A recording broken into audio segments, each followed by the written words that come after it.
Boom. We're live. Are we live, Luke? We are live. What is up, everyone? What's up? Welcome to the podcast, man. Thanks for being here. Luke Jackson Clark. Yeah, well, thank Did I you. get that right? Thank you so Luke much for having Jackson me. Clark. Yeah, you did. That's 100% correct. Yep. You're not writing it down. It's without an E. If you were writing it down, it's without an E. Without an E. Yeah. Which one? Clark. Luke has an Clark E. is what? Oh, okay. Gotcha. Okay, I think I wrote it down right. Yeah, we'll get you good in the show notes. Not to worry. Is Jackson is Jackson your middle name? No, so I don't actually have a middle name. The whole name history is on my dad's side, and I think it's like 4 or 5 generations. And so my dad's side of the family has had Jackson Clark for a long time. Okay, so you just kept it. Exactly. Yeah. No, I don't have a middle name. Nice. If I did, it would be Luke, middle name Jackson Clark. Yeah. Well, fancy. Thanks for having me on the podcast, man. It's so good to be here. Anyways, yeah, let's get into the content, man. Dude, I'm really excited that you're here. You and I have been talking a little bit back and forth for a minute now. Yeah. Since Sam Newton introduced us. Exactly. And I've been wanting to get you on the podcast for a minute, and I'm glad we finally made it happen. Oh, yeah. And while we were having tech issues, because there's always some kind of tech issue going on, dude. Looking at your Instagram, like I've seen your Instagram, I knew you're talented, but actually just continuing to scroll through these without blowing smoke up your butt. I mean, these photos are absolutely insanity. Mate, you can do it as much as you like. Would you like that? Oh, mate, I really appreciate that. It's been a really, really long journey, and it's got to the point now where I think I'm starting to vibe with my own content. I feel like all creators kind of have a little bit of a hate for their own content in a way, but I feel like I'm getting to the point now where I'm accepting what I'm putting out and enjoying the process of, if I get it wrong, I get it wrong. If I get it right, I get it right. Right. I think that's so true though, about how you look at your own grid and you're like, yeah, it's okay. Right. I think there's very few moments where you actually look at your grid and you're proud of it. Yeah. At least the people that I've talked to, and then you just saying that, I'm like, exactly. Is this everybody's problem? Oh, absolutely. I genuinely think it's as a creator's, always every single second of every day is like, what do I do to make my grid better? And then they look at all the other creators and everyone else is perfect, but then the creators that they're looking at are also fussing about their feed looking rubbish as well. So I think it's classic. Yeah. I think if you're not a photographer that are trying to produce images like you can look at this and be like, oh yeah, like I can do this, I got this. And then when you actually go out and start trying to capture images that look like yours, they don't look like that. It takes a very long time, at least in my opinion, to get to this kind of level. I feel like actually taking the physical photo isn't that hard. I say that I'm not entirely sure if that's correct. I mean, we could test it maybe, but the physical photo taking is quite an easy process to learn. You just need to, I guess, learn the technicalities of your camera, get your head around that, learn framing, which I think most people have a basic understanding of framing, like just from seeing people take photos on their iPhones and whatever. I think most people know how to like frame something, and whether that just be like someone standing right in the middle of the frame and that's it, that's still a relatively good frame. I do that all the time. I think that the really hard part, and the thing that has taken me about 8 years now to get to a point where I'm happy with, is the editing. Now that's the part, especially like getting the photos to mesh together in a good way. That's just so difficult. So I'm glad you mentioned that, because your photos, they look so 3D and so poppy that you would say that some of these might even be photoshopped. Right. How much time do you spend editing photos, and how important is the editing process versus trying to get it right in camera? I know a lot of people have different processes when it comes to taking photography. Some people are like, you should never Photoshop them. And some people are like, well, it's just a different kind of art. Are some of these Photoshop? Do you add elements, or do you take what's already there and just enhance it with colors and things like that? It's kind of a mix. I don't ever really add things to my images. It's very rare that I add anything. For example, the only thing that I still rarely add is I switch out a sky. If, for example, it's let's say like a city shot and it's really gray sky and it just has a little bit of sky and you kind of want to just jazz that up with some blue sky or whatever. Very rarely I'll change that. Usually, for example, if it's with a brand project or something, that kind of area I would do it. But other than that, I don't ever add anything. I'm not interested in kind of changing what I have created in camera. The only thing that I do in Photoshop, and I do this with every single edit that I do, and I'm quite transparent with this. I try to kind of let my followers know that I do this all the time because I post before and afters most days, is I remove distractions.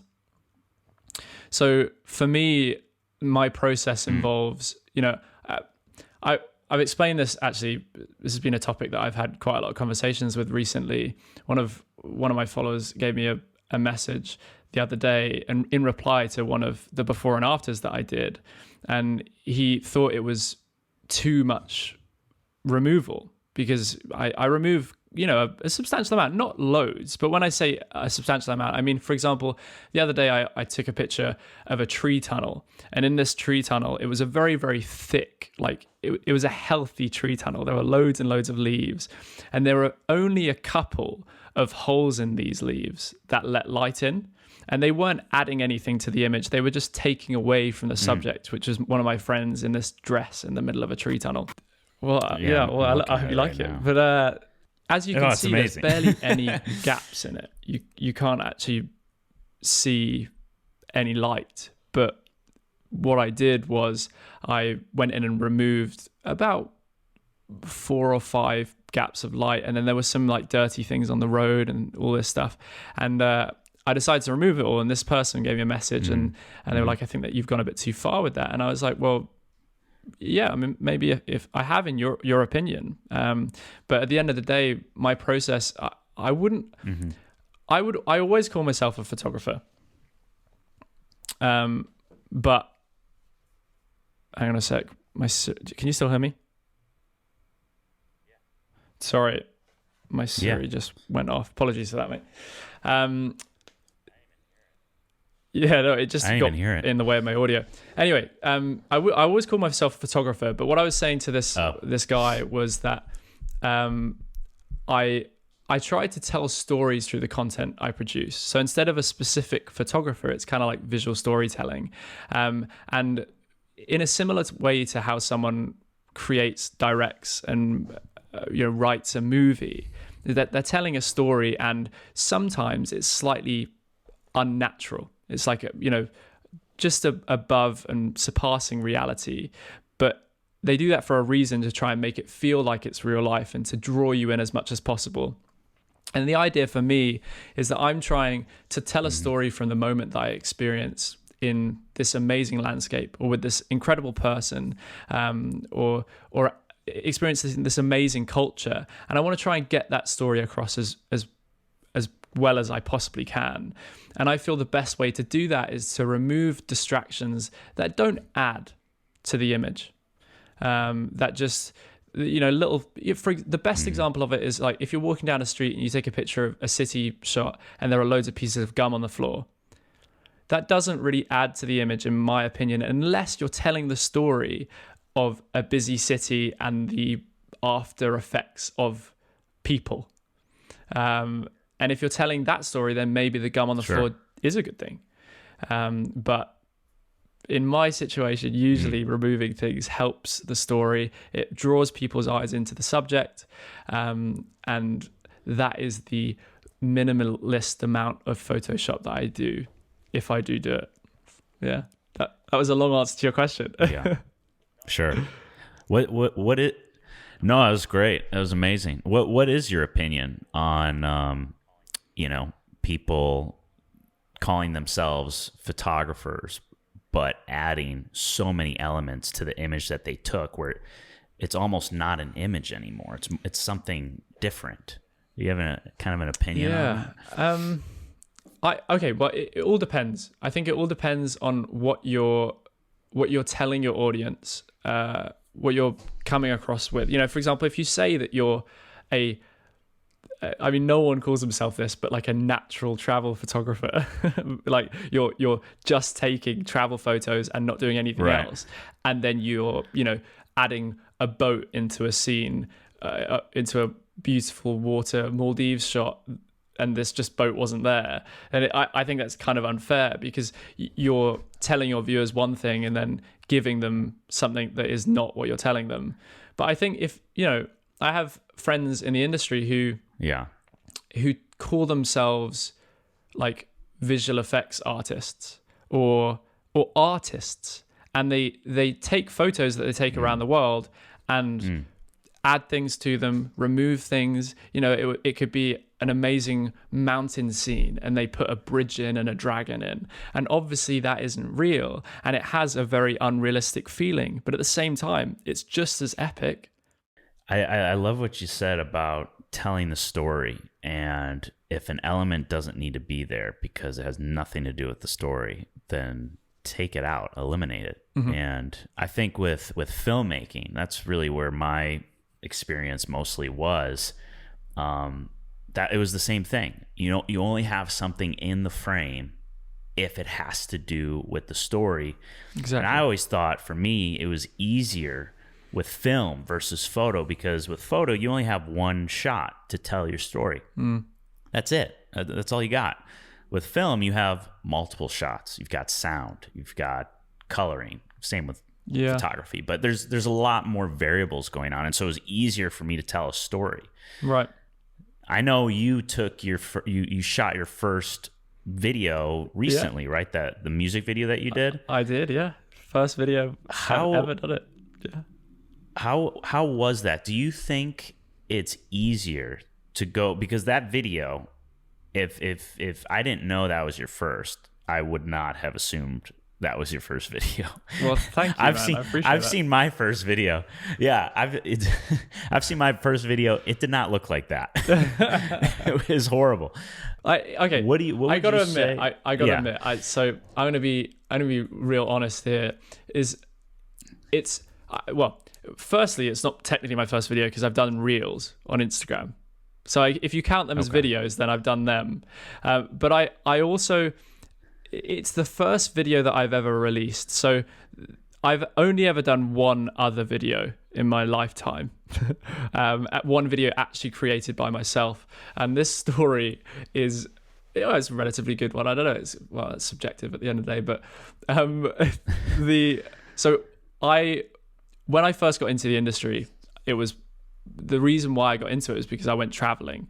I decided to go on a 6-month trip around the world, and it started off in the US. And I did 3 weeks in New York, or 2 weeks in New York. Was blown away by it all. It was all just a bit of like whirlwind in New York. Obviously, I mean, I think if you've been there, you kind of understand what I'm talking about. Yeah, and it's madness. Yeah, and then I went to San Francisco, and it was a completely different story. I fell in love with the place. It felt like this in between London, New York, and then kind of like a forest. It almost felt like there was a forest inside San Francisco. Anyway, so while I was there, I was like, wow, so I'm going to try and pitch a ton of projects to some brands and do some road trips and all this stuff. So we pitched to this luxury camper van brand. And when I say luxury, I mean like, whoa, nice brands. You know the like actors carts with the like silver, those things. Yep. It was like that, and they'd made them look incredible inside, and you could obviously drive them as well. They weren't just trailers. And we pitched to these guys, and they said, brilliant, so we want a video and then like 30 photos or something, and we'll give it to you and money on top. And it was pretty much, I mean, I was doing a project with a glasses brand here in the UK at that point, so I did have a project, but it was pretty much my first like pitched project, because the glasses brand came to me, and they were like, we need to see some of your video content to put it across. And I was like, oh my God, I need this project. I've got to make this happen. So I was like, sure thing, no worries. I'll send it over. It's a little bit busy today, so I'll send it over tomorrow night. And I was like, yo, right, I'm gonna go out tomorrow morning really early, and we're gonna create this video from scratch and then finish it off. And I remember going out with this like really ratchet gimbal, like complete mess. It was like not a really nice like Xeon crane or whatever the DJI Ronins that you have now. It was like a really bad version of the glide cams that are obviously amazing in film standard, but it was literally a 30 quid one that I bought before the trip because I was like, maybe I'll do some video. And I made this video. It was absolute rubbish, and I probably took about an hour and a half editing it and sent it over. They didn't take the project, so I haven't done video since. Oh my God. Oh, that's amazing. That's a great story, man. That's my video story. That's so funny. But so how long ago was that before you did your music video? That was in 2017 or 2016. So it's been 3 or 4 years ago. Almost 3 years. Yeah. Wow. It was before I met Sam, which was, it must have been almost 4 years ago now. I guess it might have been 2016. Mad. Time flies. Wow. Yeah, I know. That's kind of scary, especially right now. We'll talk about exactly. it. But yeah. But dude, I mean, I'll still call that kind of your first video. Thanks, mate. I appreciate that. Which is amazing. I mean, it really was amazing, especially for your first. Even if it wasn't your first, it was really. I loved it. I watched it this morning. What would you say is harder? Is it harder to go from photography to film or film to photography? What's your opinion on that? I think there's,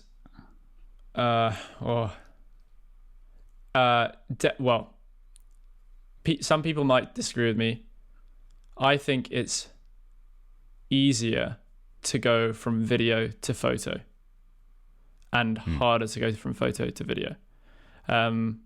Because video is just so much harder. There's so much more to do. I say that I'm trying to respect my craft here. Is I do think photography is really difficult, but I don't think there's as many intricacies as videography. That like the amount of time I had to spend just like looking up all these things. For example, the camera I was shooting on shoots with this setting called dual native ISO. I don't know if you've heard of that, but it's a new term to me because in photography, ISO is kind of like, well, at least it was before as low as you can go. Basically, the lower you keep it, the better it is. Right. Whereas with this camera, it had the dual native ISO, which what it does is if you're in a low light scene, it has two bases of ISO.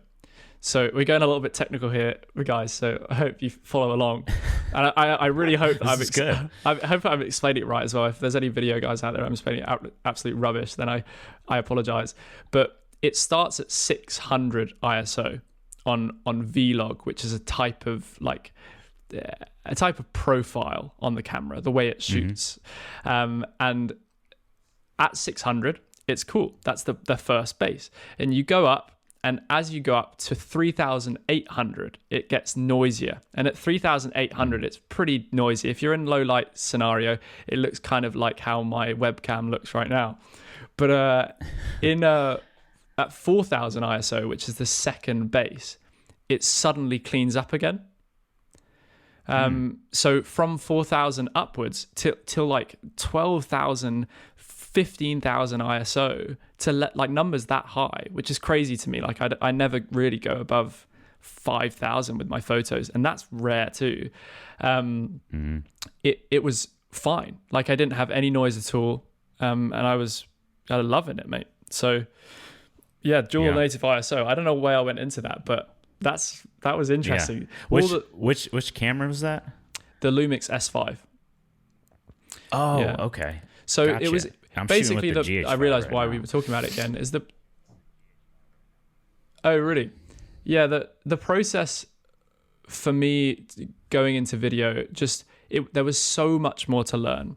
Is I think as a for example amateur photographer, where you're starting the photography process, I feel like you can learn things much quicker because all you need to know is the basics of how the camera works, and then it's mainly creative. You can be a creatively driven photographer, not a technically driven photographer. But with video, I think you need to be both technically and creatively driven. Obviously, the creative part, I think, is probably most important. But if you don't know the technicalities of how you're shooting it, you can still tell a story, but it doesn't come across in the same way, I don't think. You can't get the perfect quality in the same way.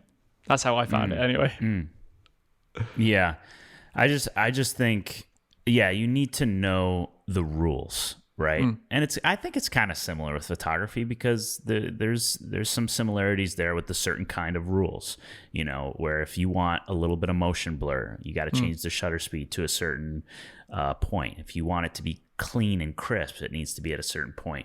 With video, I think there's just more rules. And then you're able to break those rules if you can master the rules, then you can break them. That's pretty true. So I hear what you're saying.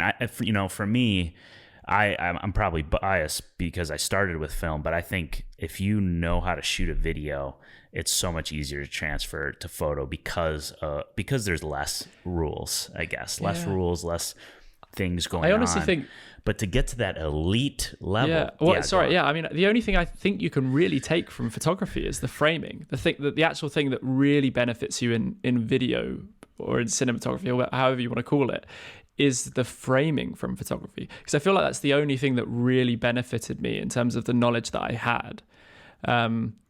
Because I was only allowed... And lighting. Yeah, lighting, I guess, angles and stuff like that. But I only had one lens to shoot on. So it wasn't like I could bring in my knowledge of lenses and, decide to shoot with different apertures and focal lengths and play around with really long focal lengths. And because I love that. Photography, I love playing around with long focal lengths and kind of just getting different perspectives on places that people shoot all the time, but like from like further away, but still getting close up and getting that compression and all that stuff. And you can get amazing shots of the sun with things in front of it and all that. And I would love to have tried that, but obviously I only got to shoot with one lens. So the process, I felt the only thing I could take across from it was like framing and I guess, lighting, as you mentioned. Yeah. So I don't think we covered this. I tried asking, and then we went somewhere else. Probably my fault.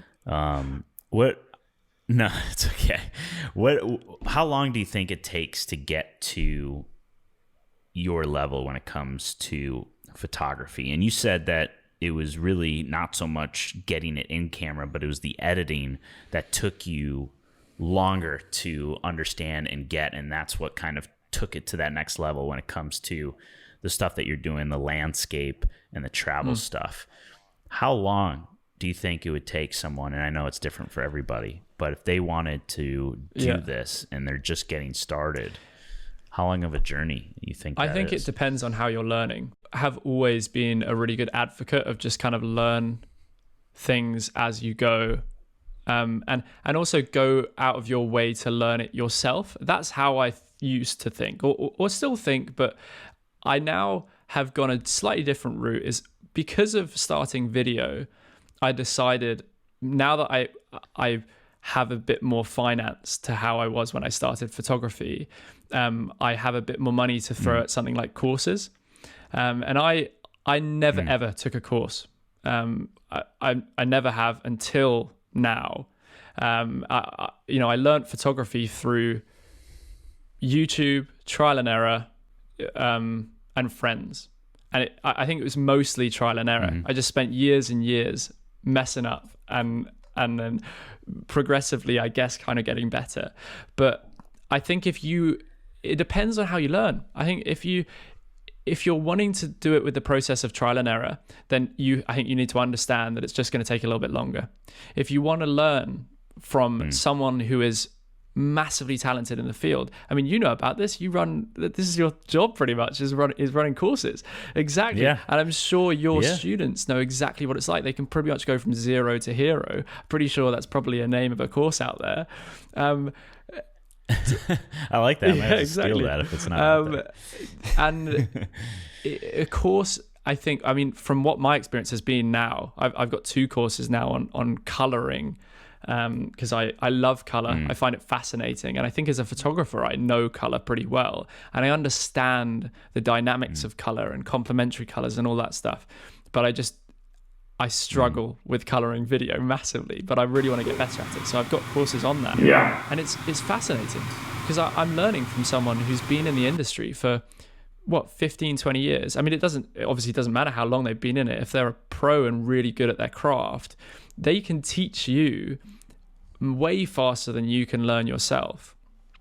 And then you can still, like, once you've learned from them, you can still go out there and learn trial and error in your own way as well. You've got to take that course knowledge and like place it elsewhere in your own way and kind of take your own spin on it. And I think if you learn, it just depends on how you learn, in answer to your question. Yeah. I think courses are amazing. Obviously I'm biased because that's my whole entire business, but it really does. It shortcuts the time in half, and you're going to be learning from someone that's been doing it for years. If you don't have anybody close to you, because the next best step is to meet that person in person and watch them over the shoulder on exactly what they do and whatnot. And I still think that's really important when it comes to different things in photography. You know, you can't be in person, but if you don't have that, then, you know, a thing like a course or whatever is phenomenal, but you still have to put in the work. And that's the thing that people don't understand about taking a course. They think they're just going to get a result by handing over their credit card, but they have to go and take that. You have to take 10,000 or maybe even 100,000 photos before you start liking a photo. At least for me, you know what I mean? It's unbelievable, man. I can't even imagine how many images I've taken. On one given trip, I take over 10,000 images. So it's... Oh my God. Yeah. Also, I'm a bit of a burster, that kind of photographer who takes loads of images.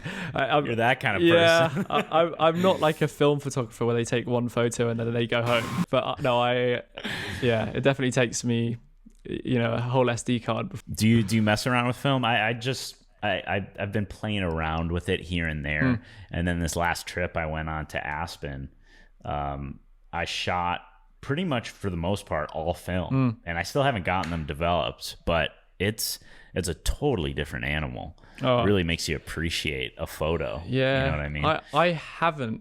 I mean, I have taken film photos. Actually, shout out to my buddy Chase. You know Chase. I don't know if you met. Have you met Chase? Yeah. You've met him? Yeah, I met Chase. He's one of the nicest guys I've ever met. Absolute legend. Way too nice. But I mean, can you ever be too nice? Yeah. I don't know. Probably not. Nah, but sometimes maybe. He's an absolute legend. But he has allowed me to have goes with his film camera. I haven't ever seen the results, and there's probably a good reason for that. But I love the idea of it. I really want to get a film camera for myself. But that's one thing that I've never been very good at, is like, if I don't understand something, I find it quite hard to like research to learn what is the best, because especially with like photography, videography, cameras, like laptops, whatever it is, I think actually with laptops it's probably easier because you have something like Apple, which is just so good. It's just overall like a brilliant thing. But when you've got like hundreds and thousands of cameras to choose from, I just think it's really difficult to go for the right one. So that's the thing that's been holding me back. Yeah. I think for me, because, and it's probably different for you, I'm actually curious what your thoughts are. For me, I don't take photography too seriously. It's almost like my creative outlet, where I have so many photos that I don't even post on Instagram because I've just taken them and I like them for me. It's really just one of those creative outlets that I don't really make money with anymore. And it's just become this fun thing. So there's not a lot of pressure, you know what I mean? And so when it comes to the film stuff, it's even more of just a fun thing. And so I did a little bit of research one day, found a camera, and I'm like, this is great. Called it a day. And I just didn't put that pressure on myself. But for you, someone that really takes it seriously, you know, maybe that's why you're putting a little bit of that pressure. Like, you got to get the best. Well, it's interesting. That's actually feel that way, a really good point. Mate, this is a great topic. This is a really good topic. We're jumping into perfectionism now. Kind of. That's a bit of a weird segue, but it is like I've realized, especially through learning video, and with help from like Sam as well, who obviously, I mean, if you don't know him, then what are you doing? But Sam Newton Media, he, you know, obviously having him by my side and other amazing talents like my buddy Keenan, best friend Keenan, who lives across the road from me, and Mike Visuals, all the amazing creators. I, as a photographer, am so much of a perfectionist. And like the only one of the main things that Sam tells me and continues to tell me is you need to drop perfectionism ASAP. I think that's with anything in life is perfectionism I think is a good thing in some ways and a bad thing in others. Like if I kept my perfectionist ways with video, I wouldn't have released that video. I didn't like the colors. I regraded that video 6 times. And if you're a videographer, you know how long it takes to grade. It took me so long, and I'd never done it before, so it took even longer. But I just didn't like it. And obviously with a photo, I can restart and it's just a bit easier. But with video, it was difficult. And I kept on calling Sam. I was like, mate, I just can't. Like, I don't know. I don't like this. I don't like this shot. It just doesn't come out right. And he's like, dude, you need to drop that and just release it. Just get it out there. If there's mistakes in it, you learn from them and you won't do it next time. That's it. That's it, hands down. It's some of the best advice I've got. And I feel like I've been told it before, but I listened then because I needed to, because that was a paid project. So I needed to get that video out. I actually had to release it. I think if I didn't have to release it, it was quite a lucky thing for me in that sense, is that if I didn't have to, I don't think I would have done. Why? Because I wasn't happy with it in the end, but now I am. I look back on it and I'm really happy with it. But before I released it, I wasn't, and I'm happy that I did now. Why weren't you happy about it? What specifically? Is it just because you have such a high level of excellence, or is it because you had maybe an underlying fear of what other people would think of your brand and the quality of work that you put out? I don't have a massive excellence, but the people around me definitely do. I'm very, very grateful and super lucky to have the most amazingly talented friends. I've built out an awesome bunch of connections in this industry, and whether it be in the photography and video industry or just in every industry, I have a great friend connection in that sense, and everyone's so talented. And I think when I look at that, I have created a level for myself without even doing video. I have so many friends who are so incredible at it. How do I I have this level for them. If they send me a video, they're so good at it, I'll be like, well, no, sorry, this is not okay. You need to change that. Or how about, have you thought about maybe changing this cut or this cut, or, and I think I had that similar mindset for myself. And I needed basically just to cut myself down and be like, no, I'm nowhere near these guys. I just need to pretend like I'm a newbie and start again. Yeah. Yeah.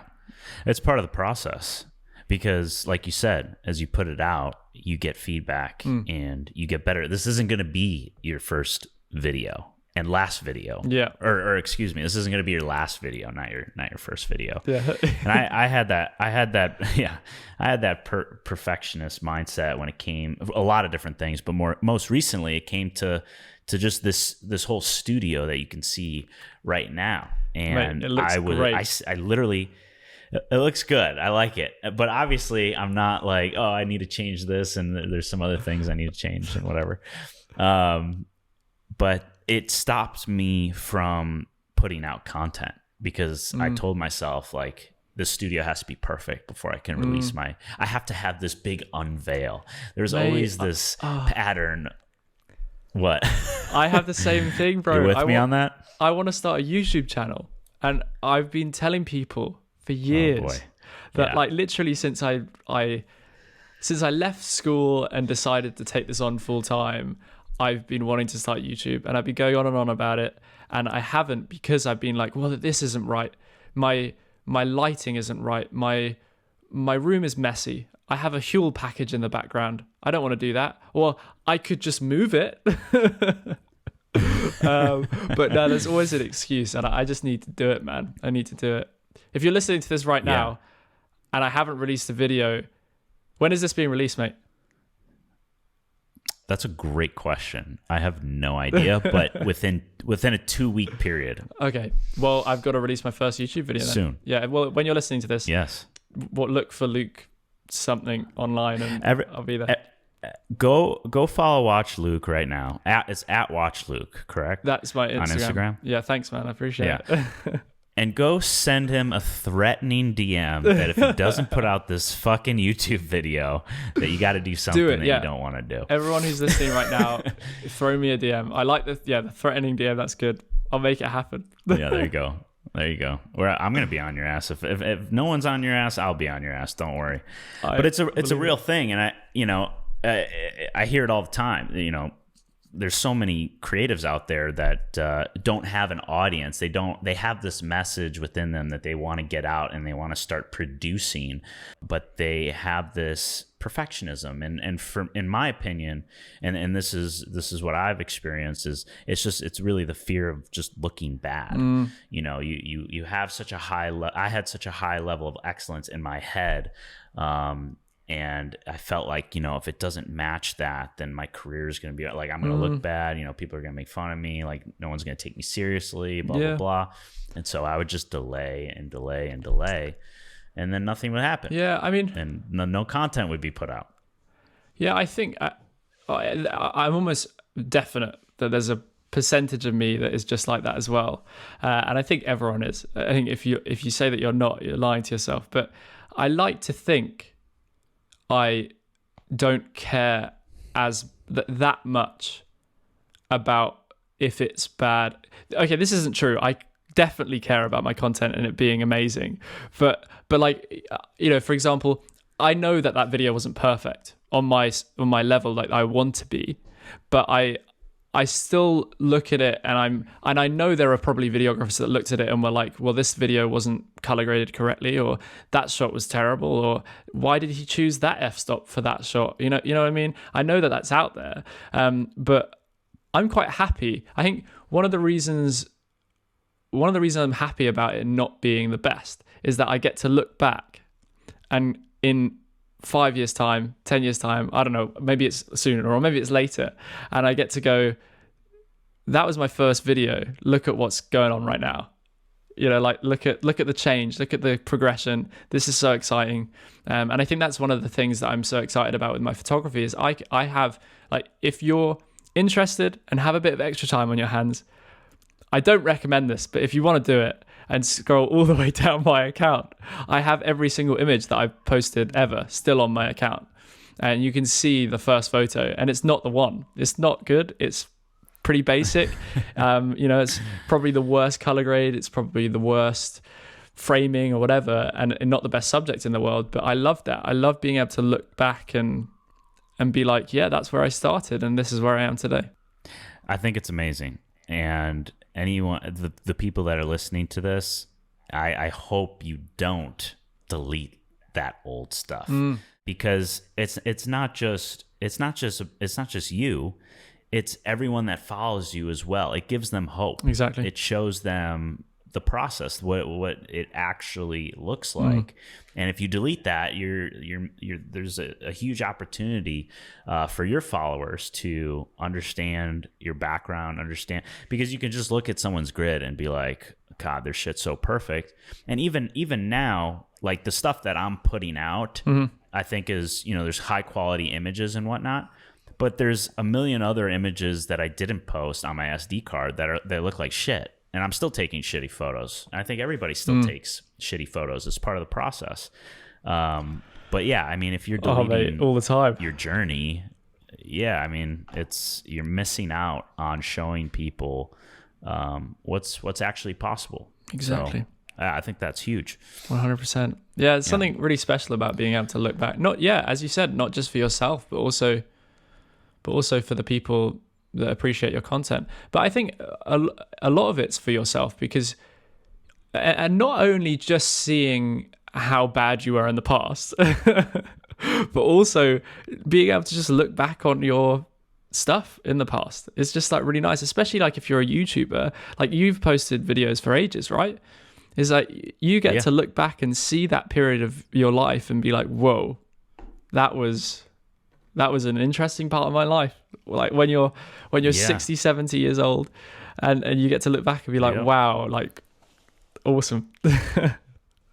I mean, that's part of the reason why I want to get back into YouTube, is because there's this gap in my life now, because I've done so much vlogging and just, capturing my life and the interactions with my family, friends, and everything. Even if it doesn't get a ton of views or whatever, it's still stuff that I get to look back on. And, don't want to be a downer here, but when family members pass away and things these are absolutely special moments. Yeah. You know what I mean? 100%. You don't really think about that. Oh, mate, we were, Sam and I were talking the other day, and, we mentioned it before, but if you don't know Sam creates, Sam is a very funny guy, and creates hilarious content, a lot of it based around rapping, because he's always loved rapping and decided to bring that back. Yes. But and he's good at it. He is really amazing at it. But not only that, he's also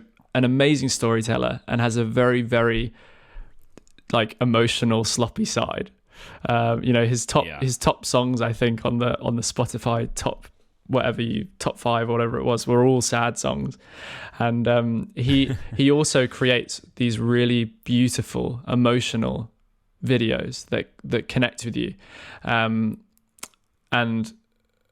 I think there's something so special about a raw moment, a moment with your friends that isn't fake, you haven't put on, you just have you luckily have the camera rolling at that specific moment, and there's a bunch of your buddies just laughing, having a good time. I don't know, you're cooking. I'm taking this from one of his videos. We had a Taco Tuesday night in New Zealand on a trip, and that Taco Tuesdays has come from Chase for me. Like we never had that thing. It was never called Taco Tuesdays. We had tacos here, or tacos, or however you say it. But like the whole actual day was from Chase, and we did that while we were in New Zealand, and we have this footage of like us dancing to music and filling our tacos to the brim, and there's just something so amazing about those special moments. And as you said, being able to look back on them, especially if someone unfortunately passes, and those special memories, and not just having a photo of them, but a video and a special that you can remember that exact moment because you can see it and hear it on screen. I think that's magic.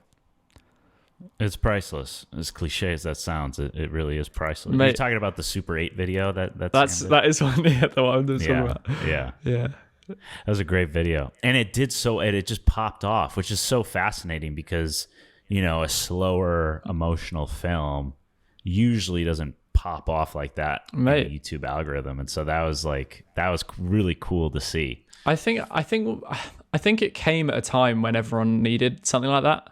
I think it came out in March, May time, around then, or maybe it was earlier. Oh yeah, did it? It was around the time that we jumped into the whole lockdown, and that was why it started with.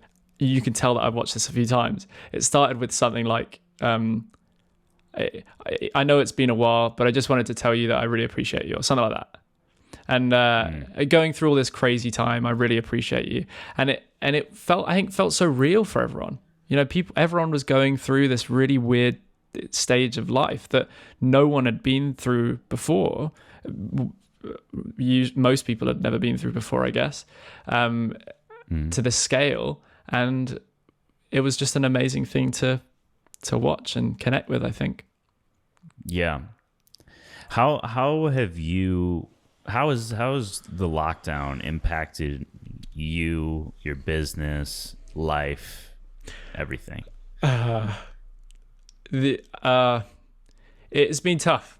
I got to admit, it's been a really interesting one.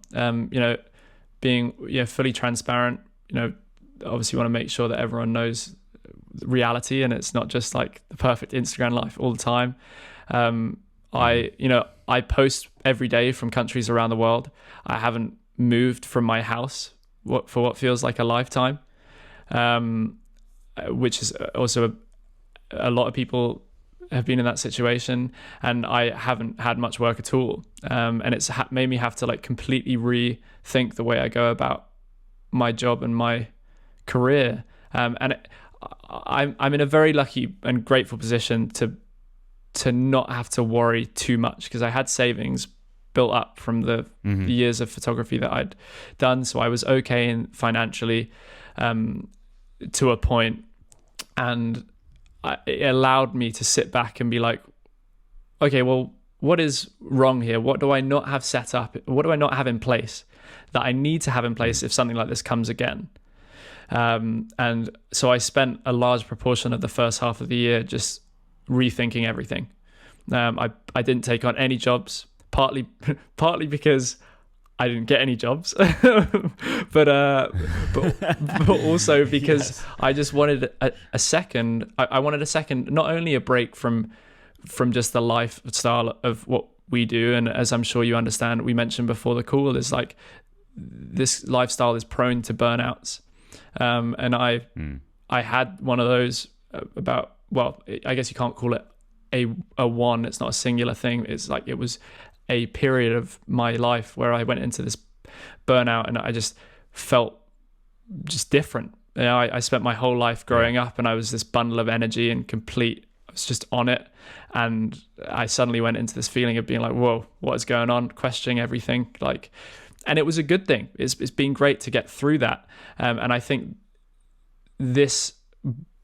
I was lucky to have this break, to reflect, to learn more about myself, to work on myself, not only my business, but also myself, and then also reflect on how to make my business stronger and make money through different avenues, which is something I know that you're so adamant on. It's very important. Yeah, I mean, I haven't had to pivot during this time because, my business has been, it's in a perfect position for something like this to happen. I'm very, very blessed, but it's still been a time of reflection, because I was go, similar to you. And this kind of really made me slow down and think about what's truly makes me happy here, and not trying to just chase that next level of success, which is what I was trying to do. I was just chasing, which can also be a trap, because the bar never sits at one point. It's always that next level. And it can become kind of a depressing place to be. What kind of things did you realize from kind of stepping back and slowing down from being in that kind of burnout period? There's a lot of things. I think business wise, it just made me realize that my business, most of my business and most of my income was built off travel photography. And when I say travel photography, it was mainly tourism boards and occasionally product brands. When I say occasionally, a very, very small amount of product brands, it was mainly tourism boards paying me to travel to their country and share the beauty of it in my unique way, and hopefully get people, I guess, to visit that place. Or just create content for them, or whatever it was, and that was so incredible. But obviously, I couldn't travel through this period of time, so that definitely woke me up to being like, wow, I need to think of passive income streams. I need to think of a way to pivot round not just taking beautiful landscape photography, but possibly making videos, not having to stay to a specific genre, and being able to make videos and films about anything that I like, vlog my lifestyle. I don't know what that may and when that will happen, but it will happen because obviously people are going to send me those DMs. Absolutely. And you know, try and do something different and make money in a different way. And get my fingers in different pies, I guess. And I did have that. You know, we run Move to Create, Sam and I together. We run a travel media company, which is, I guess, like a on the move nomadic production house in a way. I then obviously have my own personal brand, which is Watch Luke. And then I also am the director of a very successful photography video collective called Shooters, which is it's called the Shooters Collective. We have one branch here in the UK, and then we have one in LA, San Francisco, PNW, Chicago, Southwest, New York. We have a portrait shooters account. We have a Dutch team, so in the Netherlands, and then we have 3 here in the UK. So we've branched, and it's going incredibly well. I do have different things going on, but I think the passive income stream is something that's really important. So that's definitely something that I've been thinking about. You know, products, courses, that kind of. I mean, you have a massive personal brand, and if you did want to monetize that, and because I'm sure you get DMs, and I'm sure you get the DMs are just lit up with how to do certain things and wanting to learn from you. Well, they're about to be even more like lit putting up out a course, but when this goes live, because especially after this podcast, because I'm telling you guys, send him a threatening DM, please. Make him squeal. I'm used to it. I always maybe shed a single tear. I always get threatening DMs. But yeah, I mean, I think you're sitting on something that if you wanted to explore that, you could, and just absolutely crush it. That's and the make plan, an impact for sure. I'm definitely. I think also for me, one of the biggest realizations, and this has only come in the last few weeks. I've been chasing this thing that I've been missing, this like little part of the puzzle that I just haven't quite got, and I think all of us understand that learning is important, because we kind of have to ever do anything. But I don't think I didn't hit home the importance of not only learning, but being more interested than I am interesting. And the second that hit me so clearly, I've been loving everything, because I've just been learning every second. It's, you know, I've obviously been learning you learn from most things. You learn from conversations, you learn from travel, you learn from watching movies. But when I say learning, I mean, like, I've you know, as I said before, gone out of my way to purchase courses. I've been watching YouTube videos, long YouTube videos about how to film this, learning about camera settings, learning about reading, loads of reading. I've been reading not just about the industry, but, you know, about self-help books. I've been reading fiction books. I've been reading true stories. Like, I'm currently reading a book called, I think it's Shantaram. It's about this guy who was an ex-convict from Australia, and from New Zealand. He escaped New Zealand and went to live in Bombay. He was going there he escaped, obviously, so he was going somewhere to try and escape the being in prison. And he's also a writer, and I think, I haven't got to this point yet, but I think at the end he possibly goes back to prison, and he writes this book in prison about his life, and every single day he journaled his whole experience of Bombay and what he did there. And I'm only halfway through right now, but it is so interesting. It's about the hustle of this guy who is trying to escape the authorities of a certain country and visits this other world in Bombay, and meets incredible people who are amazing entrepreneurs in this completely different place. You know, you think you understand business, and then you visit somewhere like Bombay, and it's a completely different world. And it's just so interesting. Like, there's so much to learn out there. And I think that's one of the biggest things that just really hit home this year is like, instead of worrying about what people think of you and how you're going to appear how amazing your impact is or how funny you are, all of this stuff, is instead of spending all that time worrying about that, is just learn about all these things, and then automatically you become more interesting because you've learned about loads of things. Yes, no, man, you're hitting the nail on the head for me. I one of the biggest questions that I get in my DMs and in my coaching programs and whatnot is like, how do you burst through a period of not coming up with fresh ideas and things like that? And my answer always is start learning. Oh. And whenever I pick up a book, whenever I watch something, consume a piece of content, a new idea pops in my head. Right. And with my film work, it was always music because I would visually see images from listening to music. But when it comes to just like my content of telling stories and trying to get a message across to people that follow me, reading different kinds of books, not just about business, because that's what I used to do. Is I was so like, I wanted to have this successful business and I wanted to do anything and everything to get it. And I would consume business stuff.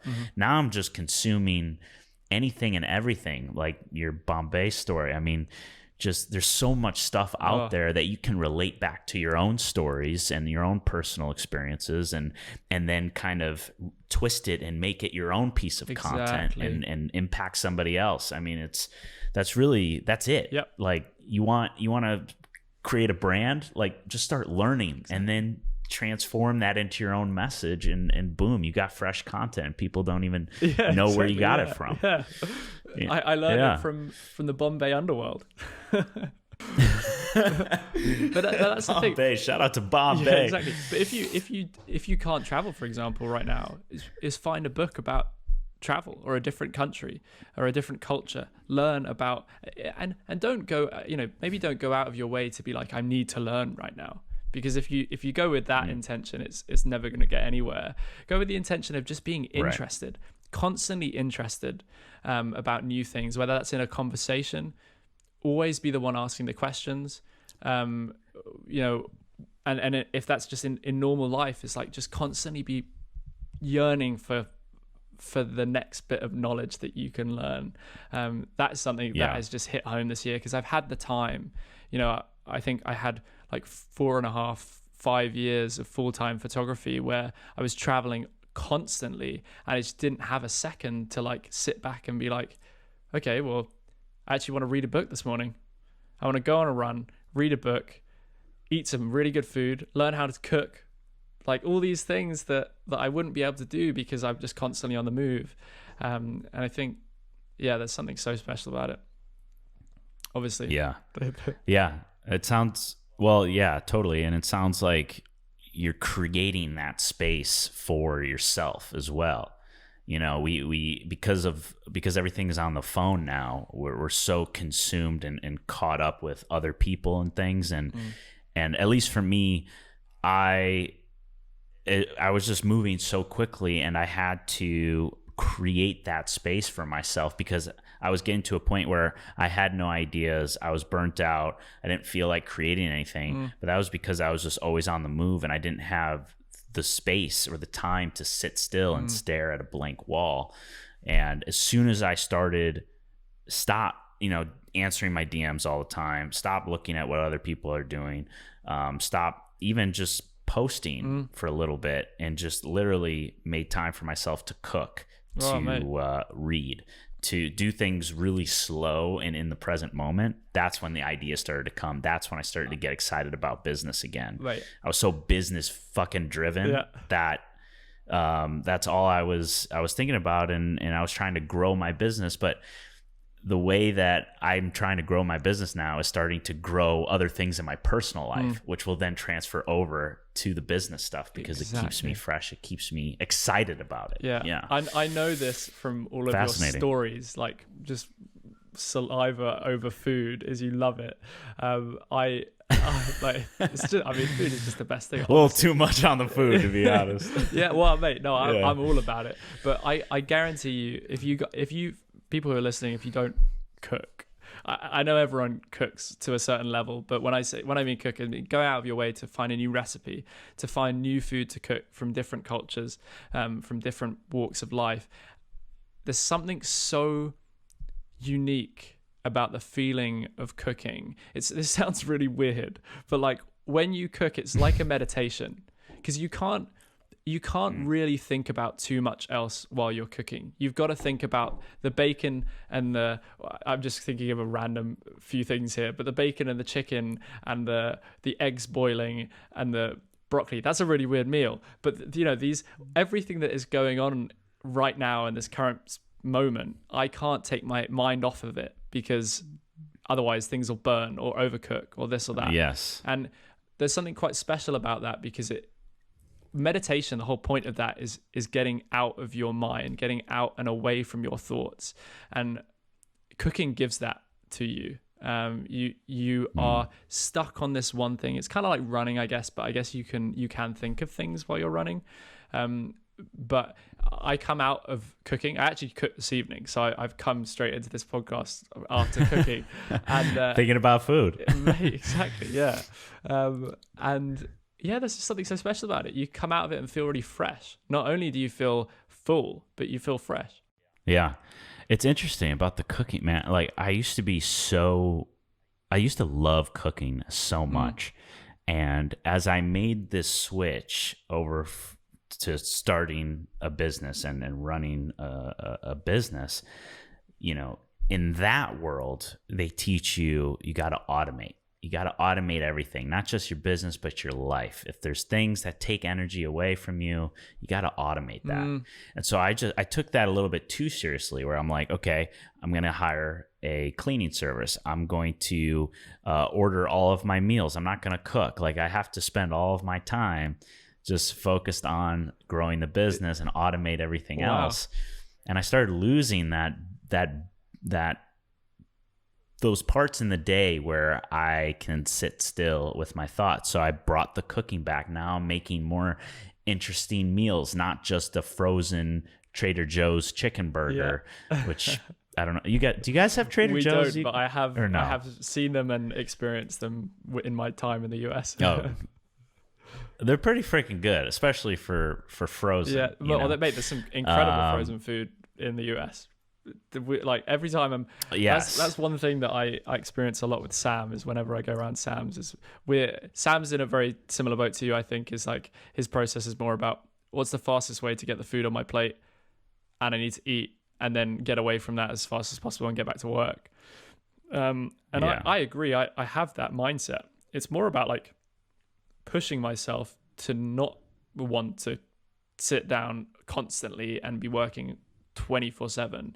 And I owe that massively to my family, is like them constantly telling me that like, this isn't healthy. You can't sit in the dark for 24 hours a day just in front of a laptop. You need to get out there. You need to get some sunlight. You need to go on a run in it, so get some exercise. You need to cook. You need to learn things. You need to read. You need to see people. And that's something that's really hit home. And I think if you do it all with the right balance, you can fit it all in. You never don't have enough time. There's a lot of time in the day, really, if you do it correctly. So I think I spent a lot of my life procrastinating and thinking that I had no time at all. Oh, I can't cook.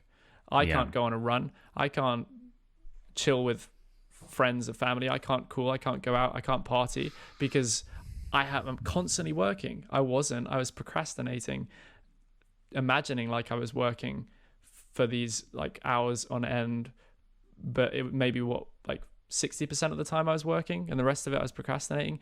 If you cut out the procrastination, you can do so much more. Yeah. You just got to get focused. You got to, Sam talked about this a lot, and I'm sure you have a similar philosophy of intention, being really intentional with everything you do. If you think about, why am I doing this activity right now before you start the activity, I think that alone, that little filtering process is going to change a lot for you. And one of the things that I actually have my members do inside the Creator's Blueprint is I have them take Oh, you're getting some insight right now. but it relates. I have them take an audit of their entire day, meaning they download this app that I suggest. You could use whatever app you want, but it's a time tracking app. And I have them literally track their entire day from start to finish. If they need to go to the bathroom, if they need to cook a meal, if they need to go drive somewhere, if they start working on something, if they start looking at social media, you have to literally stop what you're doing, go into the app and input that you're starting this activity. And just the breakthroughs that happen from doing this. And for me, you get to physically see how many times you're on Instagram, how many times you want to go reach for that phone, how long certain things take, and it's just a huge eye-opening experience. Oh, mate, what is that app called? I think it's literally called the time tracking app. If you have, I don't know if you have Android or iOS, but with iOS, it's called time tracking app. Yeah, I had for a period of time during the lockdown, I had an app called it was like Forest or something. I think it was this like. Oh, I know that one. Yeah. Yes, this is it right here. Can you see that? I don't know if you can. It's just called the time. Cover my face. Oh yeah. A little bit. Hours time Is tracking. It focus? Hours time tracking. Damn. Is that a camera? Have you got a camera webcam set? Oh yeah, I've got you on my GH5 right now. I told you I got this crazy ass setup right now these days, man. That's sick. Yeah, I need to. We're going nuts. I need to do that myself. Yeah, well, I had this thing called Forest, and it was basically like you plant a tree, and you leave it for like that thing's great, however long, and if you went on your phone and did something else, then it would kill the tree, and it was really good. It definitely made me sit down. I think for me though, the best way that I could have gone about it was getting to the point where I didn't need something like that to make me do something. Is like I feel like I'm not anywhere near where I want to be, but I feel like I'm getting closer to the point where I can actually tell myself that I need to do this work right now and not procrastinate. I'm getting much better with the willpower thing. People go on and on about it. It's like, oh, it's willpower. You've got to just do it. It's like, it doesn't work like that. At least my mind doesn't work like that. It's like I procrastinate so easily. But I'm definitely getting better at it, and it just takes time, Yeah. I for me, and this is with everybody. I think actually Tony Robbins talks about this. Is the biggest motivating thing is pain over pleasure. Pain is always going to be more motivating than pleasure is. And for me, I got to a point where I was suffering inside my head so hard from doing the procrastination, leaving things to the last minute. And I got so fed up that I did not want to, it actually brought me to tears one night where I just got so fucking fed up that I did that to myself, because when you do that, you're hurting your future self, right? It doesn't feel like it at that moment when you're just scrolling mindlessly and things like that. But you are slowly but surely, the compounding interest of doing that over time, you're hurting your future self. Really and does. I had just built up over and over again. And I got so fed up that I'm like, I will never do this ever again. And that's when I flipped the switch. And I still have my moments, but it's so much better where, if you saw, I don't have the app downloaded anymore because I don't need it. I like that, mate. So I do it. If anyone is listening right now that is struggling with, I don't know, social media, you just can't get off of it. There's really, I don't know, curious to know why they actually added it, considering they want people to be on it as much as possible. But Instagram have this feature where you can mute people. I think maybe it's because you don't want to see them or something. I don't know what it is, but I use it for a very different thing. Well, it's not different at all. I just mute everyone. I don't have anyone. I think I got it from Sam, to be honest. Like, he just told me to mute everyone. Yeah. And I That's great. muted everyone's stories. I love the feature. I didn't mute posts because I know that benefited my engagement if I was also engaging with other people. That's really important.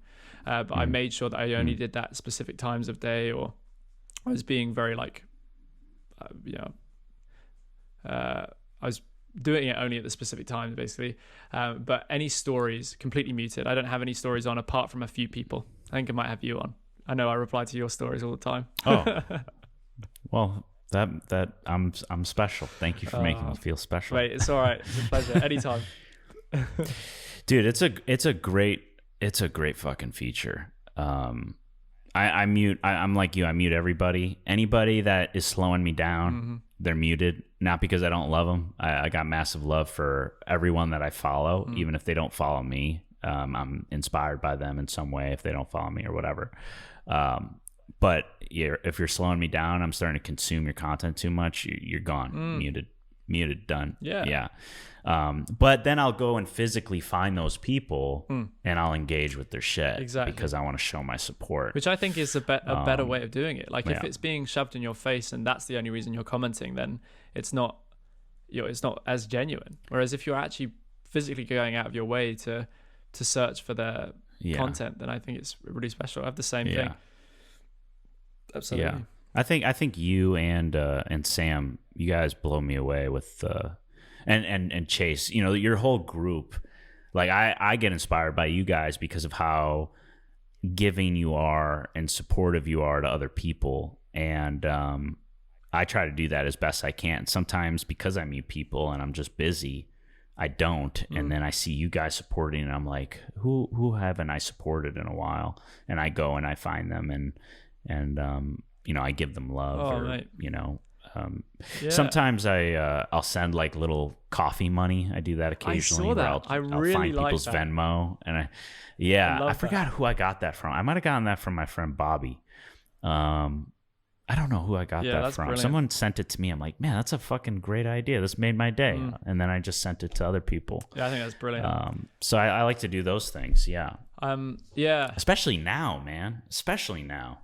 We need it. Everyone is like, even if financially or not financially, we're all in the same kind of shitty situation, more so than others, obviously.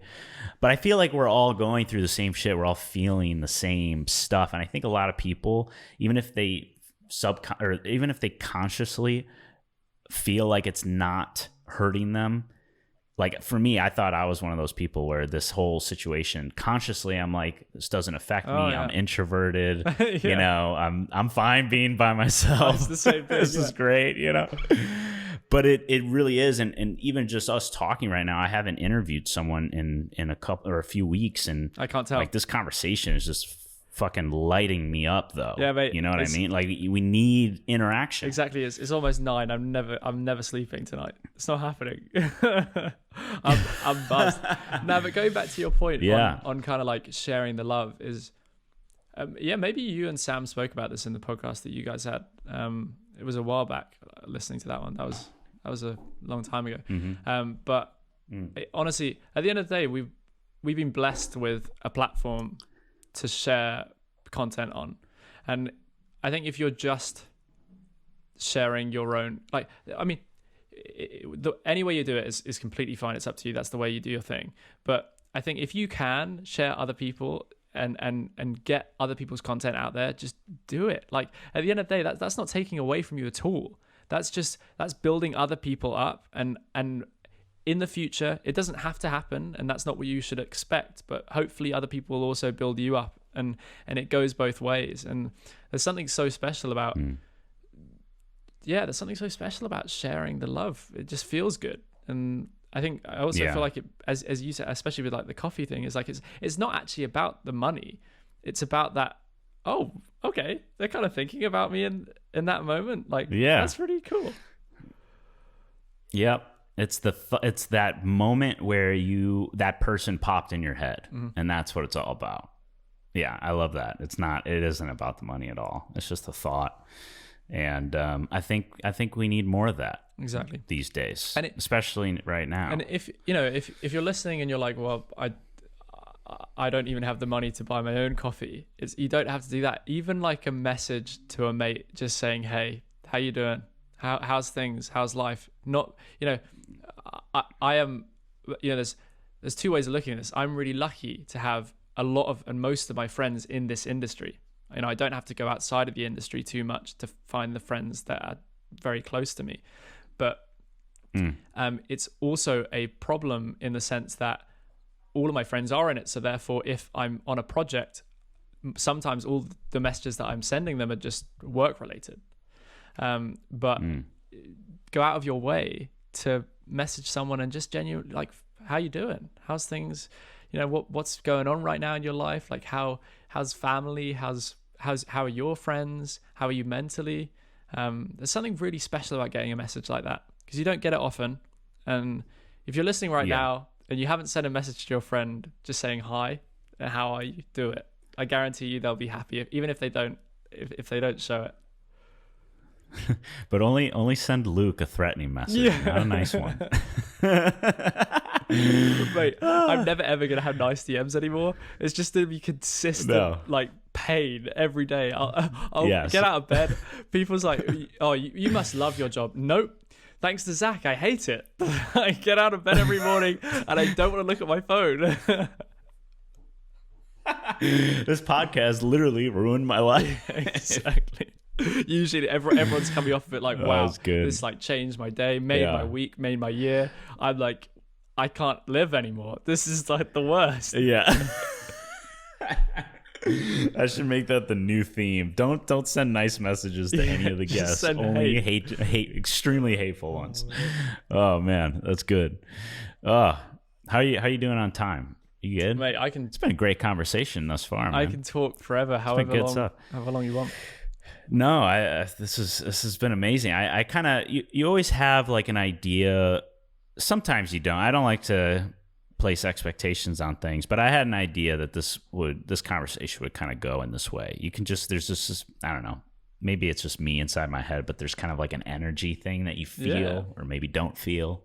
You know what I mean? Oh, mate, I came into it. I didn't think it was going to be that good, to be honest, mate. Oh, great. Oh, I'm messing with Thanks. you. I'm messing with you. Thanks for that, man. It's been brilliant. There was something I was going to ask you. Okay, go on. What? Well, I was going to ask you a question, but that's, I said this at the beginning. I don't know if the podcast was live at this point, but I was telling Zach about how I just love asking questions on podcasts, and that's not the point, but I enjoy it. But like, what made you get, because I love conversations. I think it's brilliant. I think when you fully connect with someone and just like vibe on any topic, it's brilliant. And I've always loved the idea of doing a podcast, but I guess never got around to it just because of time and all this stuff. And what made you kind of push yourself to actually make that change? Like, why did you want to get into podcasts? I don't know if you've done this before. You've probably spoken about it a ton, so I apologize for the listeners. No, I actually haven't spoken too much, a little bit here and there. But full transparency, the real reason in the beginning was I was still doing YouTube consistently at the time, and I felt with the content that I was producing, I felt like I couldn't get my full message across. There had to be a certain time limit. I had to cut it up in a certain way to keep the engagement. I would feel myself during my takes of when I was talking in the camera that I was talking so damn long, and I had to cut a bunch of stuff. It had to fit in the story. I felt like I was placing myself in a box with the message that I wanted to provide. And so I wanted a platform where I could just go off and there was no time limit. And you know, from seeing guys like Joe Rogan who posts 3 to 4 hour long podcasts even sometimes, dude, I knew that, wow. Yeah, I mean, if someone could listen to you for like 3 hours, I mean, wow, that's a powerful thing. And I wasn't thinking about that at that point, but it ended up helping my business in the future, which I can get into. But in the beginning, it was me. I just wanted to talk and get my message out. And then over time, it slowly started to transform into something else. People started giving me feedback like, hey, this is helping me so much. And then I'm like, okay, maybe I should start taking this a little bit more seriously. Maybe I should start providing more value. Then I started, promoting my own products and things, and that helped. And then I started getting guests on, and I wanted to have conversations with people.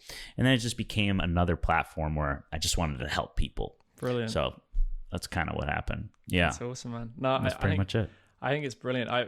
Touching on the Joe Rogan subject, I think that's that space on YouTube, that little like nook and cranny that he's got there is just so amazing. Yeah. I spend so much time on those podcasts, and like I think this, I mean, he has worked his butt off to get there, but he has the most incredible life, speaking to the most amazing people, man.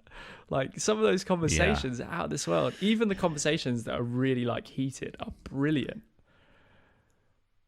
I love it, mate. So I mean, props to you, and I hope it continues to smash it into the future.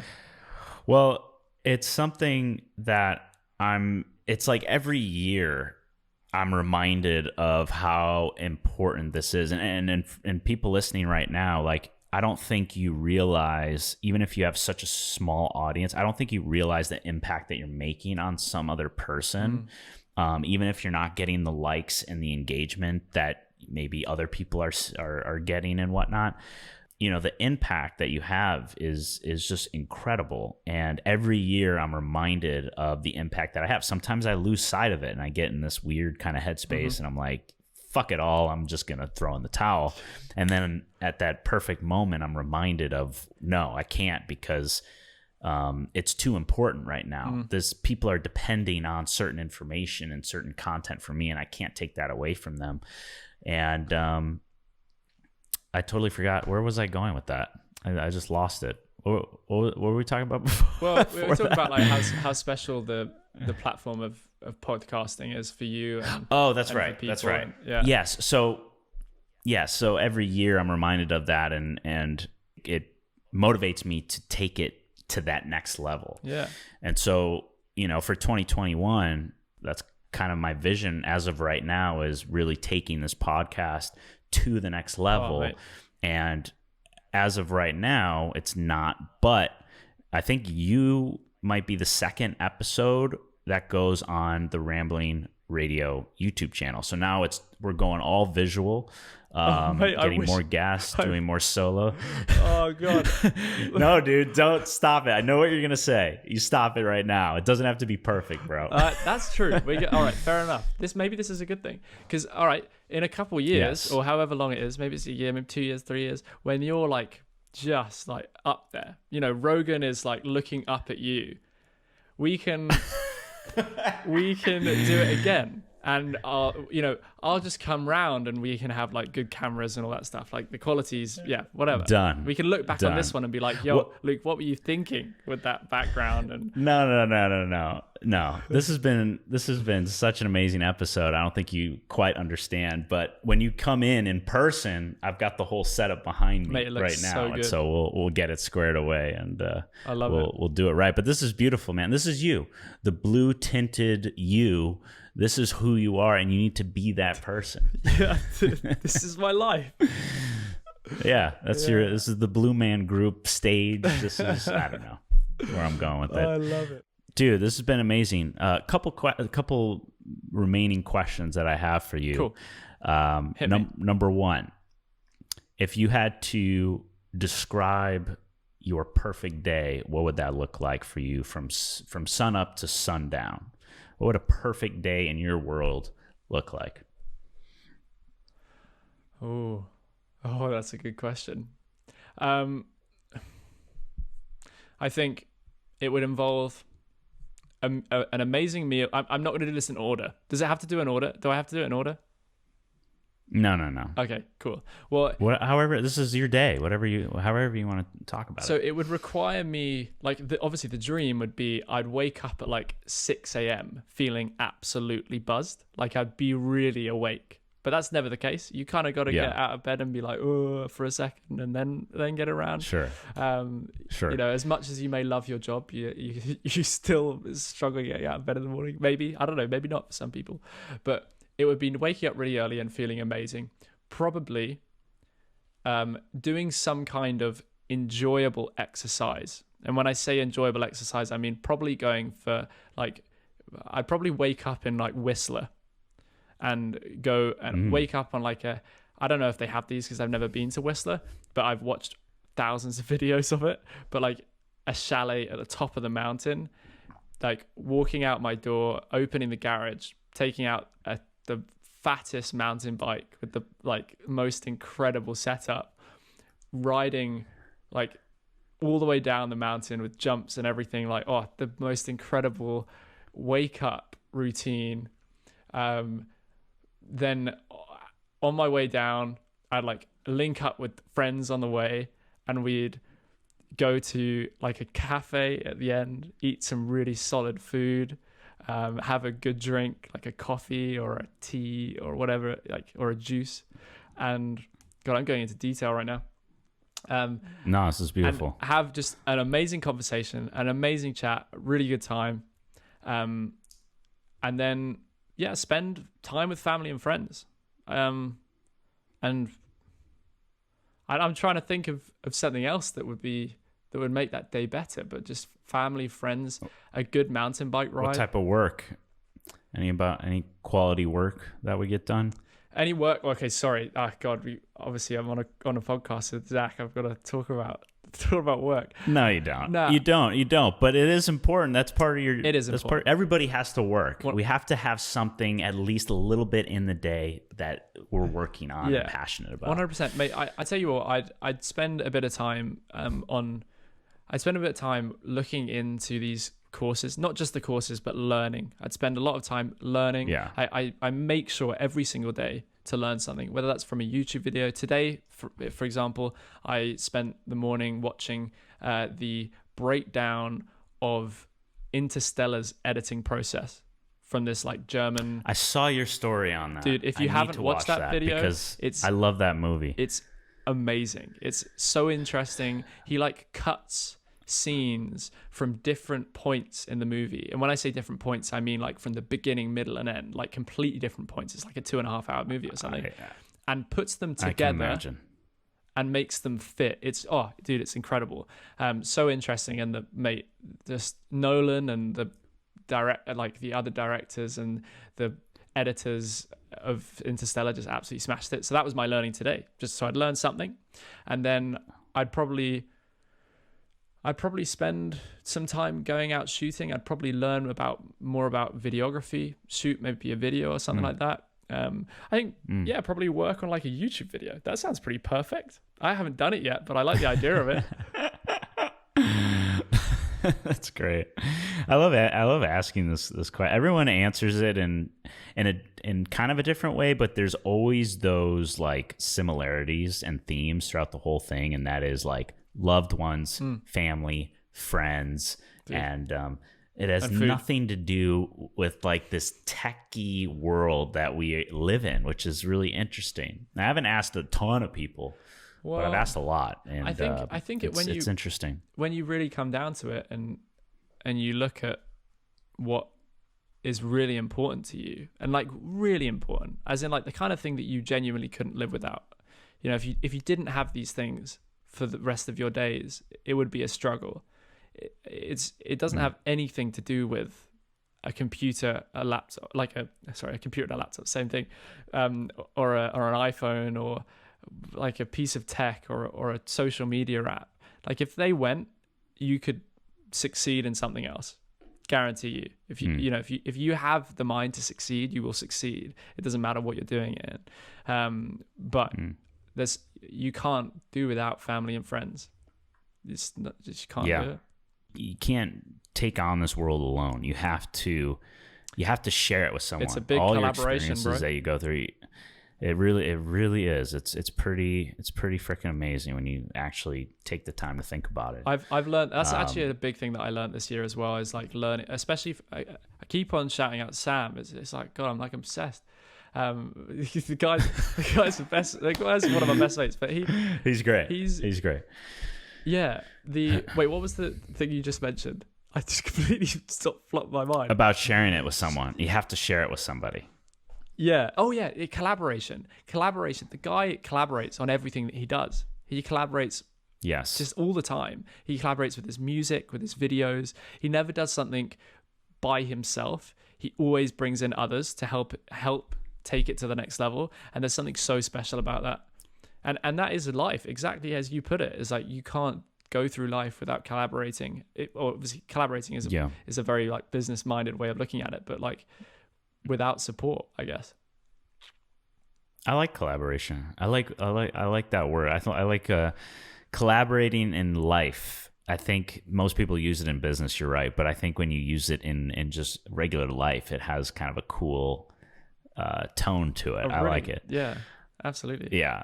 A massive collaboration. 100%. Last question for you, and that is, if some really young kid, 10 years old, came up to you and knew who you were from Instagram, and knew Luke, knew your profile, was just obsessed with your work, and they're just kind of getting started, and they ask you, how do I do what you do? I want to do this.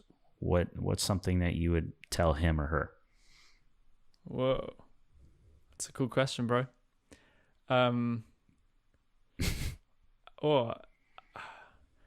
Well, if they want to, I'd say that's a difficult question, because they're saying that's their dream, is to do me, like do my job.